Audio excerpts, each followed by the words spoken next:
What are you looking at, huh? Huh? Oh, wise guy, what are you looking at? Huh. Oh yeah, that's right. We're doing the anatomy stuff here. So the anatomical analogies. We're gonna continue with them.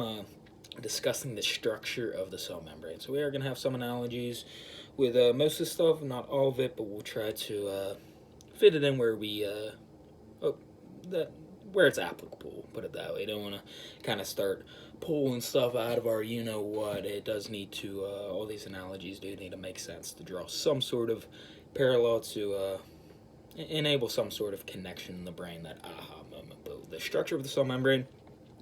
The majority of the cell membrane is a phospholipid, so it's a phospholipid bilayer, which phospholipids, as we already learned, are mostly nonpolar.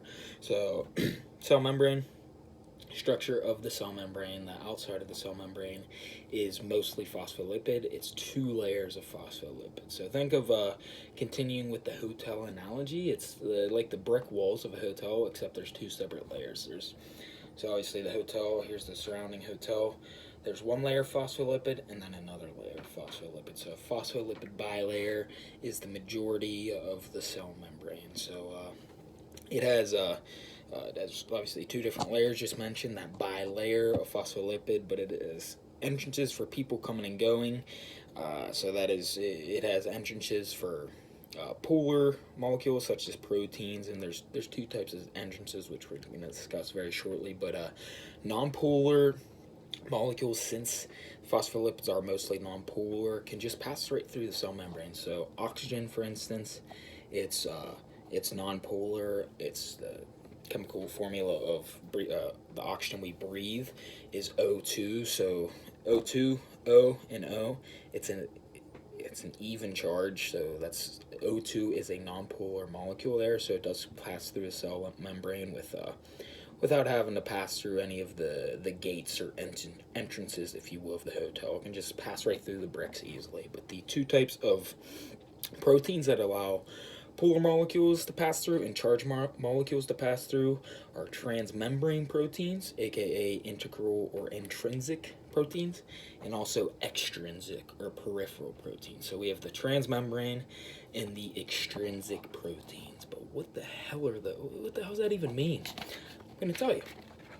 So transmembrane proteins, aka integral, aka intrinsic, do pass through the entirety of the cell membrane. So the phospholipid bilayer phospholipid, it passes all the way through there. So the entrance, think of the sliding doors at the hotel. It's the phospholipid bilayer. There's the brick. Here's an entrance all the way through. So it passes through all these sliding doors. This entrance can be open or can be closed, but what this entrance does, the transmembrane protein, it functions as a chemical receptor. So this is the place that chemical messengers bind to, and thus alter cellular activity. Also functions as an enzyme. So once it binds, it speeds up the chemical reaction to help degrade the molecule so it doesn't have a prolonged effect.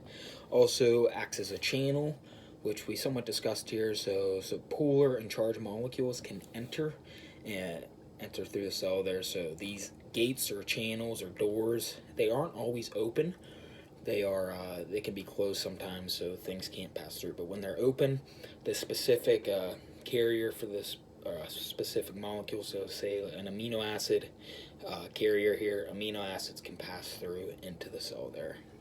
So another, those channels will also, by the way, be called pores, carriers, transporters. They all really mean the same thing. I like to stick with channel, just makes sense to me, but you could call it any of the things we just mentioned as well, and it means the same thing. But transmembrane proteins also function as a cytoskeleton anchor. So cytoskeleton of a cell, or cytoskeleton gives shape and support, but it also needs something to attach to. So the kind of skeleton of the cell, just like you think of the skeleton of a human being, it needs something to attach to within the cell to help maintain its support and function properly as a cytoskeleton anchor. So as the anchor, or to anchor the cytoskeleton, so they got the skeleton of the cell, it needs something to bind to in the cell. So this cytoskeleton anchor. Transmembrane protein passes all the way through the cytoskeleton of the cell, anchors to that transmembrane protein, and that's one of the functions of a transmembrane protein, is a cytoskeleton anchor. Also functions as a cellular adhesion molecule, so it transmembrane protein binds together to allow molecules not to pass through, essentially. So things won't pass through the cell membrane whenever the transmembrane protein is functioning as a cellular adhesion molecule. And last but certainly not least, transmembrane proteins function as a cellular identification marker. We've discussed this time and time again, but just a quick reminder, cellular ID markers identify self versus not self, so what's supposed to be in the body and what's not supposed to be in the body. Also aids in proper tissue formation there. So those are the two functions of the cellular identification marker. But just a reminder here, recap, transmembrane proteins function as a chemical receptor, an enzyme, a carrier, a channel, a pore, whatever you want to call it, a cytoskeleton anchor, a cellular adhesion molecule, and a cellular identification marker. So we also have a second type of protein which does not pass through the entirety of the phospholipid bilayer, but it has some different functions to it, also some similar, but the extrinsic peripheral proteins, they don't pass through the entirety of the cell membrane, so they're on either the intracellular fluid or the extracellular fluid on one certain portion of it. So here's the phospholipid bilayer. They're usually actually on the intracellular fluid here, just right on the outside, but they can be on the extracellular fluid. But the extrinsic protein, so extrinsic exterior, if you want to think of it like that, of this phospholipid bilayer. So the extrinsic or peripheral proteins will go right there. They function as an enzyme. They function as a cytoskeleton anchor, and they function as a secondary messenger. So it makes sense they don't function as a channel because they don't pass through the entirety of the phospholipid bilayer. They're just on one side of it. So obviously it can't function as a channel. It can't function as a chemical receptor either, because they're usually on the inside of that phospholipid bilayer. So extrinsic or peripheral proteins function as enzymes, cytoskeleton anchors, and a secondary messenger. So this is the first time we've heard this term here. So it's a secondary messenger is triggered when a primary messenger binds to a chemical receptor. So it's kind of like a chain reaction. So what happens, this is the cell membrane, this is the outside of the cell membrane. So primary messenger binds to the chemical receptor, and then this starts the reaction. This binding of the primary messenger to the chemical receptor pretty much prompts a secondary messenger to go into play to produce the action of what's ever happening. So how it goes is primary messenger binds the chemical receptor.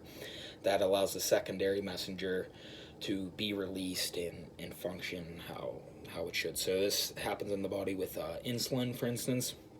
Insulin binds to receptor, which allows the glucose glucose channels to open and allows glucose to go into the cell there. So it's pretty much same thing as a primary messenger, except it's just the secondary portion of it. So primary messenger binds to the chemical receptor, which allows the secondary messenger to be put into play, if you will. So it's kind of like a guest. If you're thinking of it in the hotel analogy, it's like a guest telling a front desk worker at a hotel about something that's happening, and then she or he prompts somebody else to take action. So boom, the guest comes in, tells what's going on. That's the guest would be the primary messenger. The front desk worker would be the chemical receptor. Once that interaction takes place, the chemical receptor, or in this case the front desk worker, tells somebody else about the issue, which prompts him or her to take action, which would be the secondary messenger. So primary messenger, chemical receptor, puts the secondary messenger into play, which ultimately causes the result of whatever function is happening in the body. It might be insulin, it might be something with amino acids. There's secondary messengers all throughout our body, but that primary messenger, that person, comes to the front desk, front desk lady or guy tells somebody else about the issue, who then ultimately takes action and allows the end result to take place, if you will. So, discuss transmembrane proteins, the extrinsic proteins. Also have carbohydrates on the cell membrane. They're part of the structure of the cell membrane, so they are always on the outside of the cell membrane. They're in the extracellular fluid, so cell membrane, it's the phospholipid bilayer. This is the inside. Carbohydrates are always going to be in the outside layer here, so they can attach to either a protein or a lipid. When they attach to the carbohydrate attaches to a protein, it's a glycoprotein, it's called. When a carbohydrate attaches to a lipid, it's called a glycolipid. So glyco, if you remember back on our discussion of carbohydrates, glyco means sugar.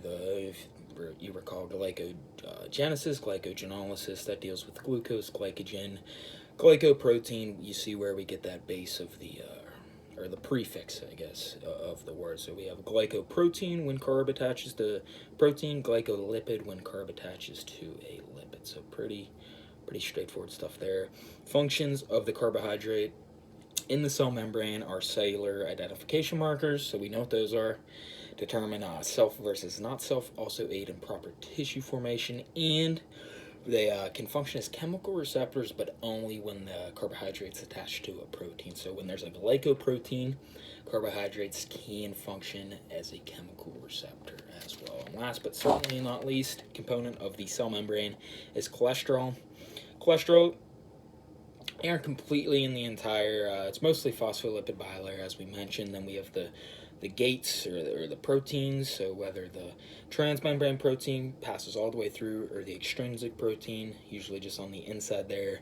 Cholesterol are interspersed throughout the cell membrane, so it might be some here, a little bit there, but what the cholesterol does, it decreases fluidity and increases stability. So things are always moving within the cell membrane. What the cholesterol does, it kind of acts as a stop sign to say, okay, you can move around me, but you can't move past me. So essentially, in the hotel analogy, cholesterol is analogous to essentially they're the locked doors of rooms that require a key card at the hotel to enter. So the membrane is fluid, so it needs these key cards so things can move freely, but within a contained environment. If didn't have the key cards, everything could move into every room, but the key cards really allow, okay, this decreases the fluidity or decreases the movement, it increases the stability here. And obviously in the cell membrane, things are constantly moving, so the cholesterol just kind of acts as a barrier so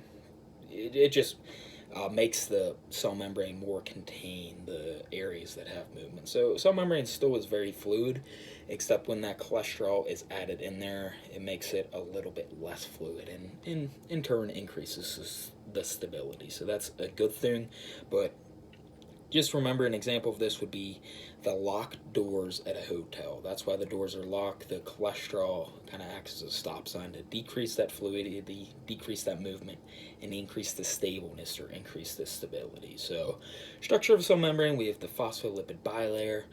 That's most of the cell membrane. We have transmembrane proteins pass all the way through. They have multitude of different functions as chemical receptors, enzymes, channels, cellular adhesion molecules, cytoskeleton anchors, as well as cellular identification markers. We also have the extrinsic or peripheral proteins. They function as enzymes, as secondary messengers, and also cytoskeleton anchors. And then we have the carbohydrates, always found on the extracellular fluid, extracellular side of the phospholipid bilayer. They can function as cellular identification markers, and when attached to a protein called a glycoprotein, they can function as chemical receptors. Last but certainly not least, we have cholesterol randomly interspersed throughout the cell membrane. Kind of remember acts as the stop sign to say, okay, you can move around me, but you can't move past me, fluid of the cell. It decreases the fluidity and increases the stability within the cell. So those are all comprise the structure of the cell membrane. And now in our next episodes, we're going to talk about transport mechanisms within the cell membrane. Within this, or across the cell membrane, if you will. But structures of cell membrane, phospholipid bilayer, two types of proteins: transmembrane protein and extrinsic protein, carbohydrates, and cholesterol. Bada bing, bada boom. If you have any questions, get your little guam, get your little fingies, and type the questions on the comments below, and we'll get everything sorted out. But just keep looking at this material. Look at pictures. Pictures always help. I wish I had a nice kind of drawing board up here with some non-third grade penmanship, but hey, maybe one day, maybe Santa Claus will bring it. But we'll see you back here soon on our continued discussion here. But that's that.